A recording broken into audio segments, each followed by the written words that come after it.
Hello. Hello. Hello. Hi there. Hello and welcome to the RadioTimes.com Doctor Who podcast. My name's Hugh, and usually I'm joined here by Morgan Jeffrey. Sadly, he's off being cyber converted. So this week I'm joined by Paul Jones. Hello.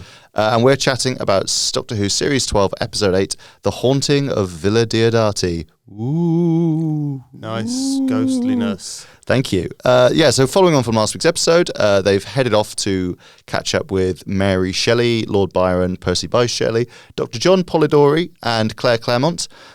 Basically a literary gang of historical celebrities. So this is a kind of celebrity historical with a difference, because there's actually some important plot. Yep, true. But also a lot of great atmosphere. And I think my favourite thing about it was just how atmospheric it was. I mean, from start to finish, it was the production design and the kind of direction and just everything about it, the constant thunderstorm outside, the flickering candles, and just the layout of the really beautifully put together old house. I thought it was just, I kind of wanted to spend an evening just kind of hanging out and telling ghost stories, I guess, which is what they were doing. Exactly. No, I agree. I think it looked really cool. It was actually quite spooky. Yeah. Like, in a way, Doctor Who isn't always spooky. Like, it's sometimes quite scary. No, but I love it when it is like that. Yeah, spooky, cozy. If you can have spooky and cozy at the same time, I think you can. No, I think you can. There's something about the sort of flickering fire that casts dark shadows. Exactly. No, I like that. I also like that at the end of the episode there's an explanation, like a sort of Doctor Who-y sci-fi explanation for what was causing, well, most of the ghostly apparitions. Like, you know, you see Shelley's coming back and you can't see him, and he's the one who throws the vase, and he's the one who, like, is appearing. Like, It's I like a bit that. Sixth Sense, right? A little it's bit, like, yeah. It's looking back again and kind of the things that it's seeing things from a different perspective and going, oh, that's why that happened, yeah. Definitely. These are some quite interesting historical figures to visit. We met Ada Lovelace, obviously, in Spyfall, who is Lord Byron's daughter, and now we meet Lord Byron, who's a bit of a cad in this, bit of a Jack the Lad, and you know, quite funny. I think the actor's called Jacob Collins-Levy. They got a sort of gang of young actors, because obviously one of the things people don't know about this point in history is all these people were actually like 18, sort of in their 20s. They were really massive young. overachievers. It's really annoying. Yeah. It's like Keats. I mean, okay, he did Die when he was end his 27. life quite early, but you know, he did some seriously good stuff before then. That's the romantics for you. You know, they just got a lot done very early on. I think it also helps to be extremely rich and not have to do anything else. Yeah, true. But being like a baronet or a lord probably doesn't hurt. So we meet Byron. We meet Mary Shelley, the future author of Frankenstein, and there's sort of a bit of a tie-in with the Cybermen. Oh yeah, the Cybermen are back in this episode. We didn't mention that. Cybermen are back. We'll get to that. A lone Cyberman. A Cyberman. The lone Cyberman. Yeah. Then we meet a couple of, Percy Bysshe Shelley, who is a very famous poet. He doesn't turn up for most of the episode, but he's there at the end. And then, we also have John Polidori, who was a doctor, but also, bizarrely, invented the modern vampire story. Fun facts. Right. And there was something, as I was watching it, what did I watch that I was like, that's inspired vampires? What was the line? There was something, wasn't there? Oh, I'm not sure about that. But one thing I would say is it was about the idea of imagine never being able, like, he can't sleep, basically. Yeah. He has real trouble sleeping. And I don't know if it was Mary Shelley. She or one of the female characters said, imagine never being able to completely rest, and it was like almost like it's a curse kind of thing. That's actually what it's like being a vampire, I guess. So maybe he absorbed that somehow. Yeah. This was he wasn't a famous writer or anything particularly, but he just happened during this contest of ghost stories, which the Doctor kind of alludes to. Mary Shelley, with the help of her husband, future husband, kind of writes what becomes Frankenstein. He wrote a short story called The Vampire, which kind of invented the modern vampire in terms of like not just a folkloric monster, but like an aristocratic, sort of cool guy who like preys on sort of like young Bram people. Stoker borrowed from that then. Yeah, well, this is 1816, so Bram Stoker's about nearly 70 years later than that. Fun fact: the new recent BBC Dracula. I didn't realise this until I was just researching for this, but has a character called Lord. Were we supposed to research? BBC Dracula has a character in episode 2 called Lord Ruthven who's named after the vampire in The Vampire, which is quite cool, right? Oh yeah. I never noticed that. Anyway, so there's quite a sort of interesting historical sort of gang, and obviously Frankenstein is kind of the original sci-fi thing, so it's quite fun to see that as part of Doctor Who. And then it's also kind of the perfect way to bring in the Cybermen, which definitely have a connection to Frankenstein. Now, this is kind of a funny thing, because in the episode, it's sort of a big sort of shock twist that a Cyberman turns up. I mean, we've known Cybermen are coming because we had that warning from Captain Jack in episode 5. Watch out for the Lone Cyberman. Don't give him what he wants. Just going to ignore that. Give him what he wants. But also, I think this is supposed to have been a secret, but it's kind of one of these things that I think possibly one of the worst kept secrets of Doctor Who this year, that they were going to have a Mary Shelley Cyberman episode. I think this was sort of rumoured, one of the first rumours about the series. Yeah, I think you're right, yeah. And also it just seems, it's so obvious in terms of like, you think, oh yeah, why wouldn't you do that? Yeah, no, totally it makes works sense. perfectly with the Cyberman, especially the Cyberman that we have here, because he's a bit more man-like. You can see half his face, and he has human characteristics, right? Which, what do you think is scarier? An angry Cyberman or a completely emotionless Cyberman? So I think it's interesting, because the thing that was interesting about the Cybermen originally is they're not angry villains, they are completely cold villains. But then once you're used to that, the interesting thing to do is to flip it again and make them angry. Like, you couldn't have them like that all the time. It would just be, they'd just be another, Tim Shaw or whatever. But I think it was interesting in this, because we're so used to seeing the Cybermen be quite clinical, to have one sort of shouting and knocking stuff off tables and so on. Yeah. And being quite passionate and quoting poetry. Yeah, no, completely. Yeah. And you're right. It was nice, and especially since it was a singular Cyberman, I guess, to give him more personality, it probably needed that. But I really enjoyed that aspect of it. And you're right, you couldn't do that all the time. But at the same time, it just made me think about the Cybermen in general. I know that complete lack of emotion is supposed to be the sort of chilling, terrifying thing about them, but does it also make them a bit dull? I think the problem with the Cybermen is that obviously they're kind of similar to the Daleks in terms of they're a sort of faceless army of cyborgs and who kind of just want to kill things. And the thing with the Cybermen is that they're not as interesting as a design. They look like people, whereas the Daleks have that sort of odd look. Yeah. And I think the Cybermen are kind of have less personality sometimes, because they don't really have these... Part of their It's their whole deal. Yeah. And I think that tends to be why they invent like cyber controllers, and here's a cyber leader, and here's the big robot Cybermen stamping through Victorian London, and then the thing that they did in the last Peter Capaldi series by sort of making the Cybermen a sort of body horror thing again was quite cool. That's a way to reinvent them. I think, giving him half a face, sort of making him emote, it kind of gives a face to the threat in an odd sort of way. It gives them a sort of drive and purpose that they don't always have. Normally they're sort of like, it's scary sometimes to have a Cyberman who's completely devoid of emotion. But sometimes when there's a whole lot of them, just sort of, it makes them, they're a bit like, just gonna go and do this. Exactly, The one thing I do think though is kind of more modern Cybermen are sort of less interesting, because they just say things like delete over and over again and so on. Actually, the original Mondasian Cybermen were somewhere in between. They were kind of eerie and weird, and I don't just mean the way they looked. They did speak and they did explain things, and they sort of had personality in that sense. So maybe I feel like we went a bit too far into making them almost like robots. Yeah, and then that's kind of, okay, well, they're just a thing that happens to exist and you have to fight it, but you can't talk to them. You can't interact with them really in any meaningful way. So I kind of, it was refreshing anyway to sort of have a Cyberman you could talk to. Yeah, just have a little chat with. Yeah. Do you remember the Cyber Brigadier? Yes. Oh man, that was a funny one. Anyway, so it's kind of interesting. We've known for a while that there's a 2-part finale, and the first part of the 2-part finale, which is next week's episode, is called Ascension of the Cybermen. The Cybermen being in the series has been one of the sort of big things that they announced pre-series. They've kept a lot of secrets, but this year they have actually announced some stuff beforehand.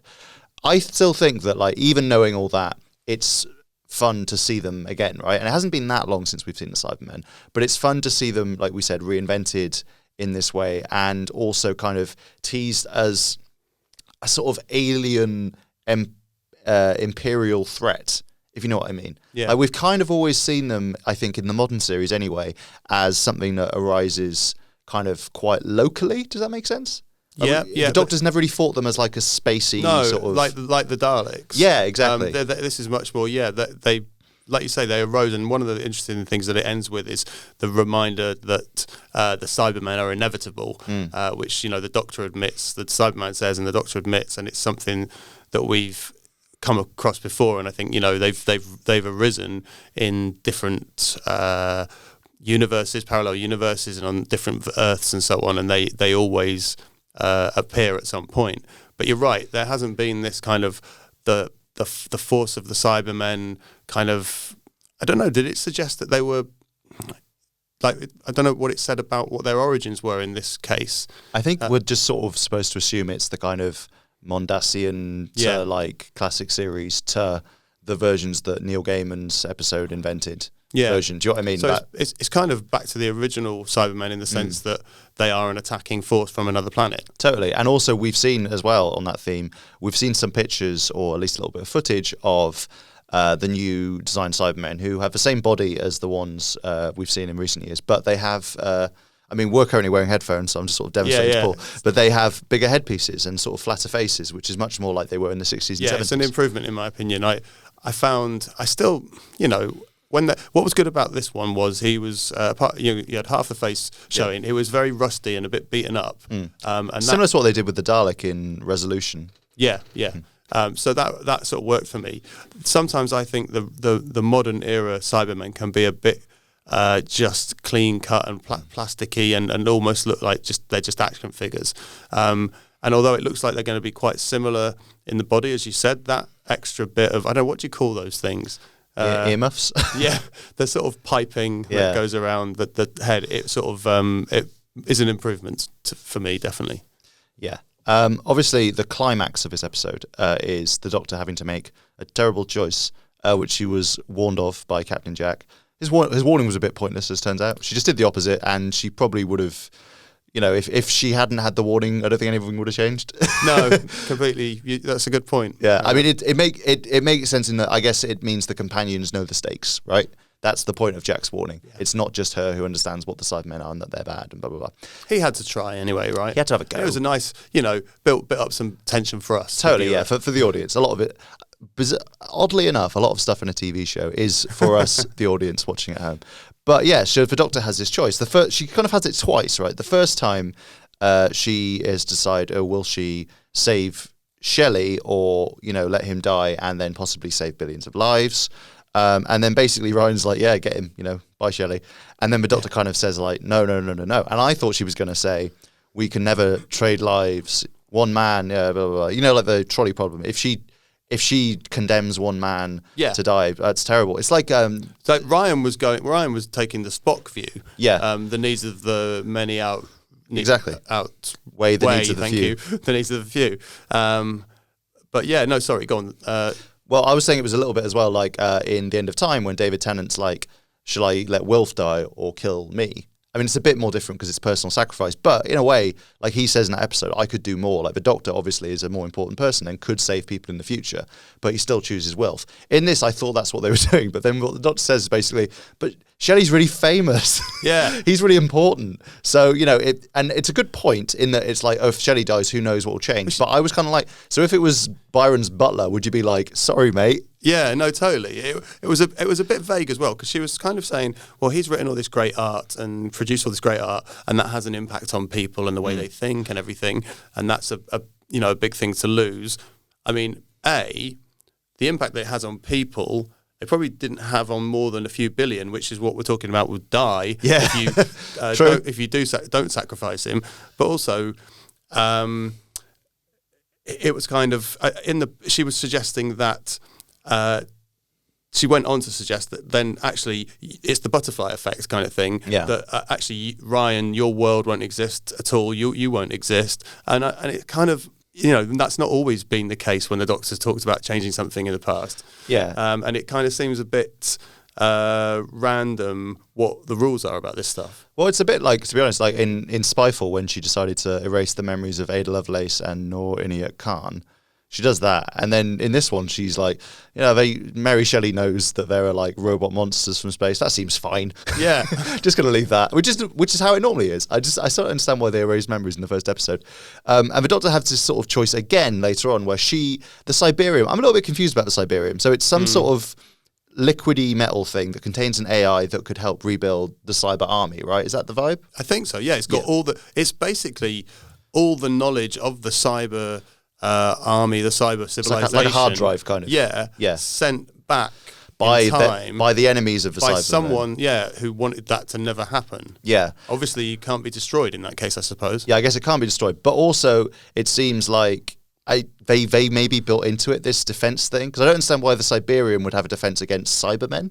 You know, with the whole shifting house perception filter and So they must have added. Whoever sent it back must have added. yeah. that. So maybe I guess if it's a hard drive that can't be destroyed, maybe you can add stuff to it, right? Yeah, that makes sense. That's our interpretation. But anyway, and then at the end, the Doctor's like, "I'll take it into me." Oh yeah, it recognizes a superior host, which kind of reminded me of Nightmare in Silver when the Doctor kind of has a cyber mat thing going on. And I was Cyber Matt. Yes, Cyber Matt. Haha. One for the pun fans. And then basically the Cyberman says again, okay, well, I'm just going to destroy this entire planet if you don't give it to me. And then the Doctor's kind of like, ooh, because she's like, that definitely will have a bit of a butterfly effect on human history if the entire planet's destroyed. So weirdly, I was sort of like, I feel like it's odd to have given her that choice first with Shelley and then to sort of give her another one, like where it's obviously not really a choice at all. Like maybe the Cyberman's bluffing or not, but it's sort of like, he probably isn't. I mean, maybe he is. I don't know. It was interesting. But then basically the end result is she gives the Cyberman the magic liquid and he zaps off, and then they're basically going to go and see what's going on, see what the Cybermen are up to. So yeah, I'm trying to remember actually. So she took it into herself, but then she gave it back to the Cyberman. She So took it out of Shelley by flashing destroy ahead to when he spoiler alert, in real life drowned, which this suggests that he always knew about, which is kind of bleak. Bit of downer. Yeah, not. It wasn't a very fun summer in Switzerland. And then basically the lone Cyberman guy, Ashad, as we learned his name was, zaps forward with it, and we've seen in the Next Time trailer that he's still around. We head to the Cyber Wars, don't we? Cyber War. So I'm guessing that maybe the next episode, we don't know, but maybe it's them trying to catch up with him before he can use it. I mean, you see him; he's still in it. It's not the last we see of him, I don't think, which I'm pleased with. Yeah, and you would imagine that there has to be some significance to the fact that the Doctor has at some point, for just a moment, had the Cyberium. That's a good point. Her. I hadn't thought of that. She's going to know some stuff or be able to do some stuff or whatever when the time comes. Yeah, because Shelley had all those coordinates in his head, and if he, Yeah. so why wouldn't she absorb some of it as well? That's a really good point. Thanks. I hadn't thought of that. You're welcome. You should have me on again. I will. Maybe for the finale. Special. I'll get. It'll be a multi-panelist Doctor Who special. Oh yeah, that'd be nice. Me, you, Patrick, Morgan. So it's a couple of stray things I wanted to mention as well. I quite liked. There's a bit where love doesn't conquer all. Mary Shelley appeals to the Cyberman's humanity, and he goes, "Just kidding. I enjoyed killing everybody." Yeah, it would have been a bit weak and soft if that had worked. Yeah, I feel like though it wasn't like he was lying. I feel like it almost worked. I think she wasn't wrong. No. It was close to working. Yeah, but what I mean is, it would have been a bit too cliched if it had actually worked. Yeah. And like I said before, I also really enjoyed the sort of sci-fi explanations for why you kind of ghost house tropes, like the shifting rooms and the mysterious figures, like screaming in doorways and all that stuff. Like that was fun. Yeah. Like obviously the title of this, I think, is playing on The Haunting of Hill House, which is Netflix show, I think. Yeah, well, and a book before that. So, it's kind of fun when Doctor Who comes up with explanations for why that's happening. Like Vampires of Venice, where they were alien fish. Remember that? Yeah. But then, so that sort of brings me to another point that this kind of has thrown up and the Doctor Who throws up from time to time, which is sometimes with the history-based ones, you kind of go back to a time and it's this thing's happening, and you discover that actually Pompeii was caused by lava monsters or whatever. But then you have other times where a thing that definitely didn't happen now is starting to happen when the Doctor has arrived, and that sort of leads you to the question of, does the Doctor somehow bring the adventure with her? Do the aliens attracted to her? Why does this happen when we sort of know that it didn't happen? Well, you don't see basically we get 10 episodes a year, or maybe less, of Doctor Who. So that's, let's say, 355 days out of the year, the Doctor arrives in a historical time period and nothing happens. It's very boring. They walk around. Oh, no, quite. But I suppose what I mean is, so maybe that it's not every time she lands a TARDIS somewhere, that doesn't happen. Yeah. But there's quite a few, there's a lot. No, I know. I was being slightly facetious. Yeah, but I mean, it's a good point. yeah, and I'm glad they don't show us the ones where nothing happened. Or where they go, oh, sorry, this atmosphere is not breathable. Yeah. Back in the TARDIS. Yeah. But no, it's just, I think there's a question there. If you look back at lots and lots of episodes, which is kind of, does she make this happen, or does the TARDIS? I don't know. Is there something about her being there that is kind of the catalyst for this stuff thing happening when it didn't happen? I don't know, if you like, the first time around. I get what you mean, because if she hadn't turned up, then it wouldn't. Then history, as it always has been, wouldn't happen. If you know what I mean. Yeah. So like, if she wasn't there already, God, time travel messes with your head. It does. It's very confusing. Yeah.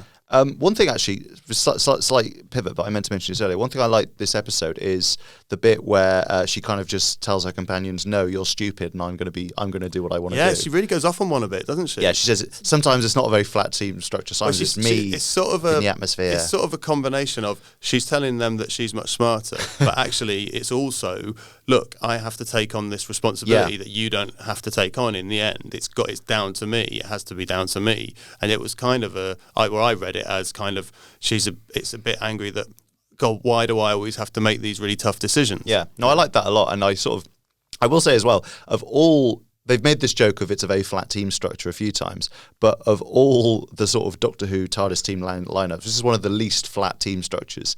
In that, I think even with Amy and Rory, it was kind of more of an even keel. In that, whereas like at the moment, I like the current companions. Don't get me wrong, but I feel like they're not particularly useful. Most of the episodes see the Doctor's sort of leaves them somewhere and goes off and does the adventure. No, completely. And they don't, I suppose the idea is that Chris Chibnall is trying to make them more ordinary people and more, just normal people. But, they don't have any special skills, and they don't kind of seem to learn that much in the course of things. Where, you've got like Amy Pond, who... and I think Clara, to a great extent, they're very smart people. Who add stuff that you kind of, the Doctor wouldn't have otherwise. Great in a crisis kind of thing. And then you've got stories like with Amy being left behind for, the girl who waited for 37 years, developing kind of ninja skills and samurai skills and all stuff like that as well. But yeah, they're kind of, it's like a nice idea to have really ordinary people, but then... Although, of course, nobody is ordinary and everyone is special, and that's maybe the part of the idea. But yeah, there's a limit to what they kind of add. I mean, I think there is always an effort to have a moment where you kind of are shown what's good about having these humans along. So there's a bit where Yaz sits down with Claire Claremont. Yeah, Claire Claremont. What a great name. She changed it. And has that... It's not her real name. Oh, really? Her real name was like Jane Claremont, and she changed it to Claire. Nice. I like it. But and then they talk about men, in a sort of person-to-person kind of way. Although Yaz is kind of talking about the Doctor. Well, yes. Yeah, true. People. They talk about people. So I get there's always a scene that sort of tries to demonstrate that. I think as well they are actually quite good value this week. We have a bit of fun with Riot and his duel, and like Yaz, like you say, helping people out, and kind of slightly pushing back into the Doctor's commands, and Graham doing his best period speak. Yeah, I quite enjoyed that. And the Ryan thing, there's a sort of I don't know. I read it as an undertone of when what's his name, Polidori is kind of staring at him. There's a suggestion, I think, that Ryan is worried that there's a kind of racial element. I hadn't even thought of that, but yeah, you're probably right. I mean, they do mention that, and I think that's why I thought that's why he reacted, kind of thing, even though it was not made explicit. That's true. That could be right. So basically, a lot to think about in the episode. There's a lot going on. Yeah. But obviously we've nitpicked a little bit, but I think we both really enjoyed it. No, I really enjoyed it. Enjoyed it. And I mean, I just want to go back. I want to repeat that it was the atmosphere and the setting that really made it for me. I absolutely loved that house and that trope of a house where you find yourself going around in circles. And I'm trying to think what that's been in. It's been in films, it's been in various things, but it doesn't get old. I really like it. No, it's really fun, and it's fun to have a sort of Doctor Who-y sci-fi explanation for that as well. I always like that. Yeah, I always like that, and I like when Doctor Who does horror kind of thing or creepiness. I thought it was scarier than the dregs in Orphan 55. Yes, definitely. Yes. But yeah, so that was The Haunting of Villa Diodati, which was written by Maxine Alderton, we should have said, who is a new writer for the series, although she is very experienced, having written a lot for British soaps and things like that. And yeah, next week we're heading into the finale, 2-part finale, Ascension of the Cybermen. Already? Wow. Yeah, followed by The Timeless Children. So all bets are off, Will Yaz and Ryan leave, like we talked about? Is Graham going to stick around? Is the Master going to come back? Are we going to see the new Doctor again? What's going to go on with the Cybermen? There's a lot to look forward to. We might need to do some extra podcasts. It'd be annoying if none of that happened. Yeah, actually, it's just Tim Shaw's back. Yeah. Ascension of the Cybermen to hang out with Tim Shaw. Yeah. You heard it here first. But if that's true, we hope you'll still come back and listen to the podcast. Anyway, we've got loads of articles on radiotimes.com chatting about some of the things we mentioned in this podcast. And yeah, for now, thank you very much for listening and goodbye. Goodbye.